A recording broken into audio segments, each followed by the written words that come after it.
today, this year has been a pretty grim year. We all know that. But unless you're a bunch of dinosaurs and been living under rocks, you would have heard that live music is starting to come back. And I'll tell you, I am so excited. I feel like I need a Ritalin to calm down. And if this lovely lady right here doesn't make you so excited to whip out your pee plates and borrow Libby's pink car to race down here to Newcastle, then I tell you, you're a bloody dingo. I give to you Ruby Field. How are you, Ruby?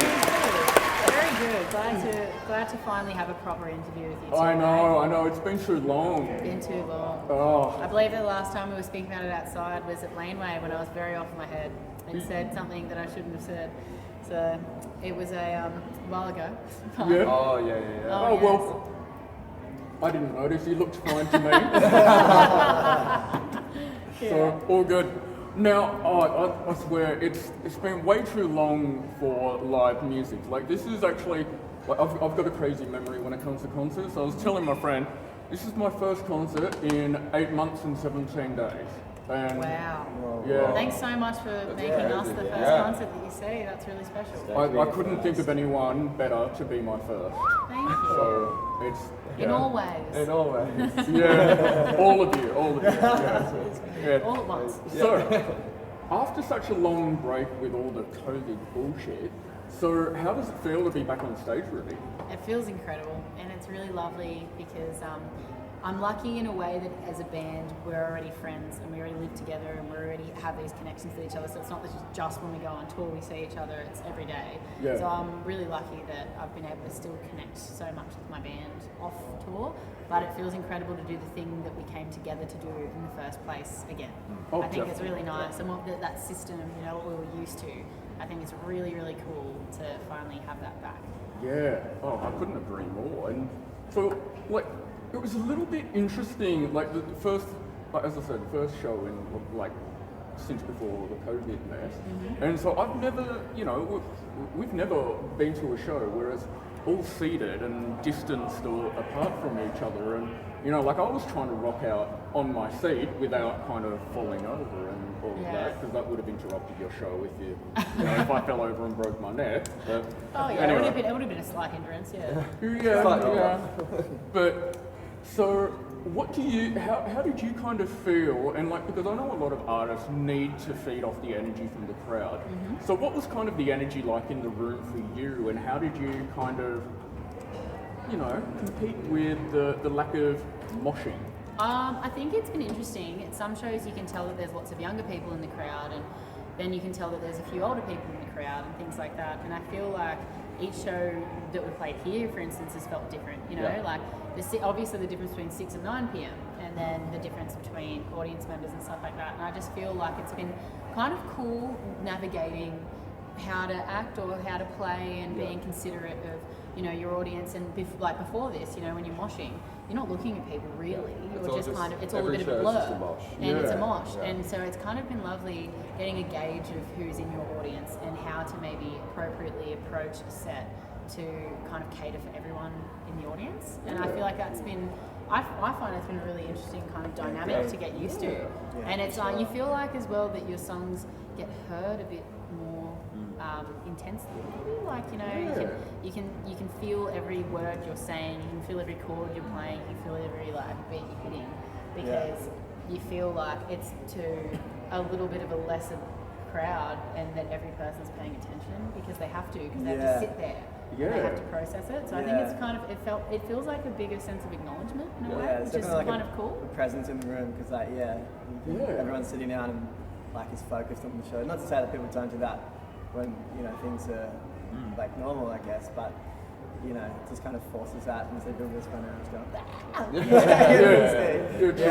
And it feels like people are there because they really care, not because they're there to jump around. It's like, I don't know, I'm not saying that people that come to shows and jump around aren't there for you, but it feels like an extra kind of level of, I'm happy to sit and listen to your music. Yeah. Exactly. You can get lost in jumping around. They're not just like, we can't mosh and jump around, so it's not worth it. Yeah. No, you know definitely here for the music, not Yeah. just the concert atmosphere. So yeah, that's Exactly. that's a really good aspect that I actually I wouldn't have thought of. So that's really awesome.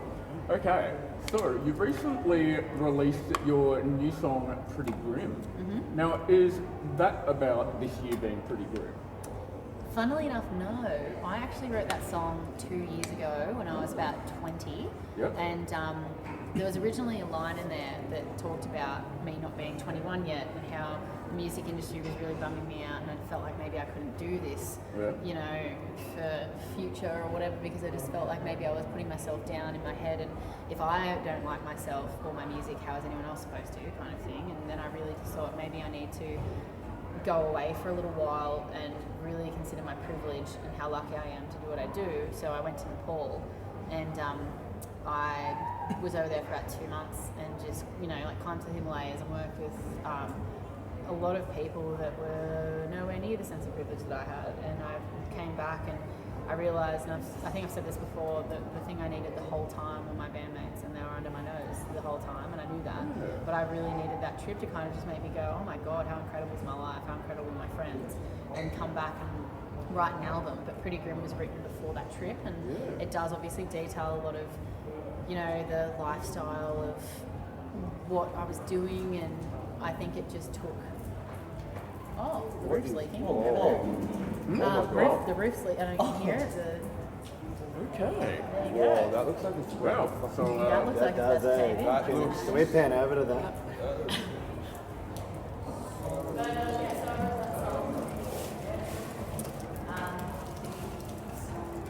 It was just about at the time feeling like an outsider, but then realising that everything I needed at the end in the video clip. Oh, sorry.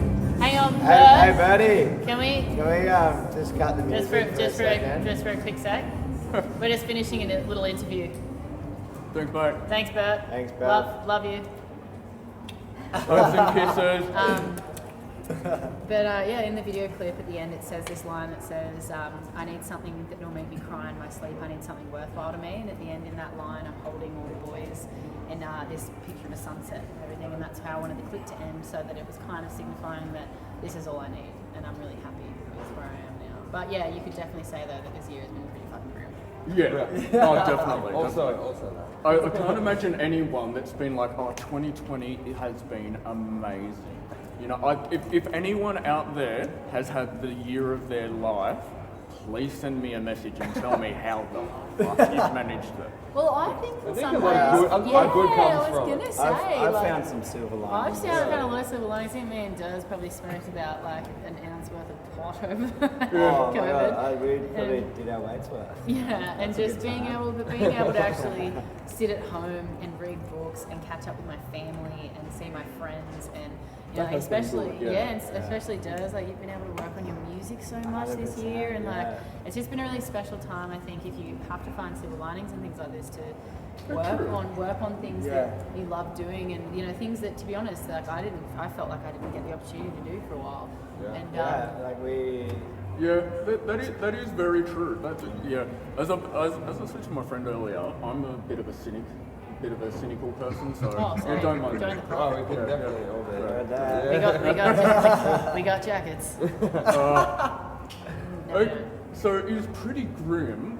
So is that a taste of a new album lurking in the near future? Oh god, yeah, I don't care if I'm supposed to say this or not. We definitely have an album that we just recorded, Oh. and that will be out in the new year. And Yep. it's something I've been working on for about 2 years with these boys, and it's like, I feel like the first project that we've all put our heart and soul into from the very start of it, and all the songs on there have just been this collaboration between us, and it's just I feel like it broaches so many genres and topics, and it's just, I feel like there's probably something for everyone in it, and it's a very exciting thing. We went and recorded it in New Zealand before nice. COVID hit, and then we were there for 4 days and had to fly home and finished it in Byron, and just like, yeah, we whipped it all together, and weren't there long, and we whipped it all together, and it's one of the proudest things of my life. I was going through so many, in the demo stage, I was going through so many like these questioning periods, and then just came to this realization that I'm proud of the music I make with my friends that I love, and I can't wait to show it to everyone. So yeah, there's definitely an album in the works, and I mean, can we say what it's called, or should we? Yeah, come on. I don't care. It might not end up being this because I don't know if it's going to pass with management, what's but it it's called? been doing it for a bit. That's the name. Been doing it for a bit. It's been spelled B-I-N. I approve. Could probably I do like that. it. I have been. I have been doing this for a while. But all the titles I feel like you've got your dad dipping you for dinner, permanent hermit. Then I feel like been doing it for a bit is a nice follow up. The obvious choice. It's the obvious choice. So you'd say it's more like it's the first album that's Ruby Fields as a band, not just Ruby Fields yourself. Yeah. These boys, when they jumped on immediately, it felt like a band. And I've always wanted a band. I've always wanted people around me that were more than bandmates, that were like siblings. And these guys are brothers to me. And it felt immediately from the first jam we ever had, we were already friends. And then from the first jam we had, it just felt incredibly special and incredibly intimate. And I could tell these guys anything, maybe judgment, but mostly no judgment. And just people I feel like I've never been, I love my siblings, I love my family, but I've never felt the connection that I have with anyone else apart from these guys. So I feel like these guys are pretty awesome if I say so myself. Oh, you're far too kind. incredibly stand-up benchmark blokes. Yeah. But I'm really excited about this album again because of all of us. It feels like you can feel a piece of every single one of us in it, which is really important to me. Fantastic. Oh, I'm keen. Well, I reckon now it's time we get exclusive, Ruby. Just me and you. And all the viewers, but whatever. So, what would you say? Actually, no, all you guys, you join in. I want to get exclusive with all of you. Share the love around. So, what would you say an exclusive fun fact is about each of yourselves? Oh. Whoa. I was going to say something that's like insanely inappropriate, but I really feel like I shouldn't say. It's genital based, so I feel like it probably shouldn't. I know what you're going to say. It was genital. Oh, come on. You've teased us. You can't leave us hanging like that. Okay, well I've got one to quickly follow up from this, but I can queef on command. Anyway, this is this tattoo I've got on my arm here. Yep. It's Elvish, and I can speak Elvish, and in Elvish it's Kadaminuek Nak Nuk. And I got it in New Zealand after going on a trip with my dad. I'm a massive Lord of the Rings nerd. Maybe that's just a bit of a fun fact. Let's just brush over the last one. Adam, what's your favourite thing, weird thing you can do? I can also queef on command. Queef. Queef on command. Oh, very nice. And that's not for free. No, I'm an avid origamiist. I love folding. Also. Very nice, very nice. And what about... Yeah, well, that... I can't even see who I'm looking at. Ty, you're very fun. Surely you've got a fact. Taz will go. What do I do that's fun? Oh, right. I don't know. I do lots of things.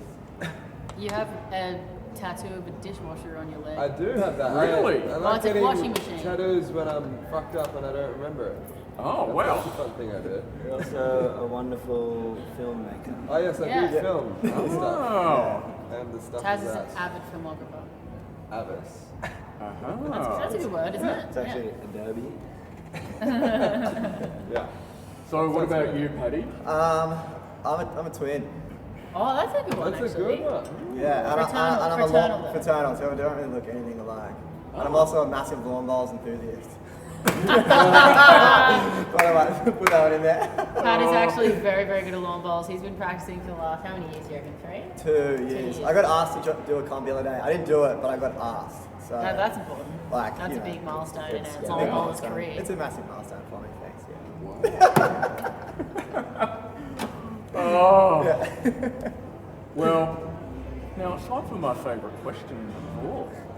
That's right, people. It's what the fuck time. So, guys, apparently you got a good story lurking, cooking up for us. What is the most hilarious, priceless, what the fuck moment on your music career? Okay, well this one's easy. I'll take the reins a little Take bit here, and then Durs, I think you're gonna have to take over. Or Pat. Yep. Basically, we were in Brisbane one time. This was like featured on our stories about a year and a bit ago, and we did this festival that these girls had been to. We got back. I'm trying to get the abbreviated version, but we went back to Ridges in Brisbane, and we ended up finding out that these loose as girls that had taken a lot of MDMA were staying in the rooms next to us. And one of the girls ended up figuring out that we were in the rooms next door and was forcing us to try and do tequila shots, vodka shots the whole night. Like, it was very loose. And it kind of started out as scary but funny. And then she ended up banging down me and Taz's door. And then we didn't answer after running in there and hiding ourselves in there. We ran away. Through high school. And then she ended up, because me and Taz were awake, but these two boys, Pat and Adam, were asleep in their room. And she ended up banging on their door, and Adam, thinking it was me, has let her in to the room you take over. I woke up in the middle of the early hours of the morning, and me and Pat had a big night on the grog and the other stuff, and we're in a bit of a tizzy, a bit of a haze, and I'd woken up from my slumber to hear a girl screaming for help, and I thought it was Ruby, so I got up in my stupper and opened the door, and it wasn't Ruby, and this girl kind of pushed past me and bowled me over and sprung the door open. I just ran into the bathroom and said, like, she needed help and it's emergency. So I went back to bed, and Pat and I were kind of like, what the fuck just happened?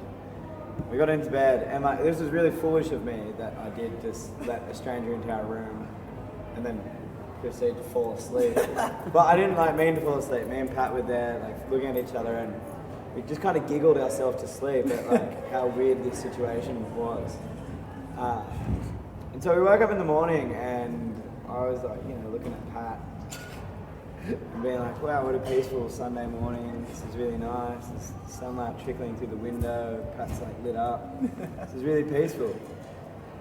And I did a fart, as you do in the morning after a big night on the grog.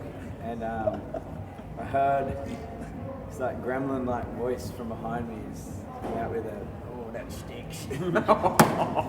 And I freaked out and I panicked and I was like, what the fuck is going on? And just threw around to see this girl curled up on the end of my bed, and kind of kicked her off, and I was like, what the fuck are you doing here? Get out of our room. Why are you here? And then it all came flooding back to me that she'd gotten into our room the night before. So I was like, you need to get out. She's like, so I just thought I'd go to the toilet before I deal with the situation. So we had to go, and when opening the bathroom door, to my shock and dismay, I saw feces. Doesn't matter. He saw poo. I saw poo. Everywhere. There was poo on the floor. Everywhere. There was poo on the walls. On the towels. There was poo on the basin. There was poo all over the towels. I looked at the toilet. No poo on that. Funnily enough. So at this point, I started screaming.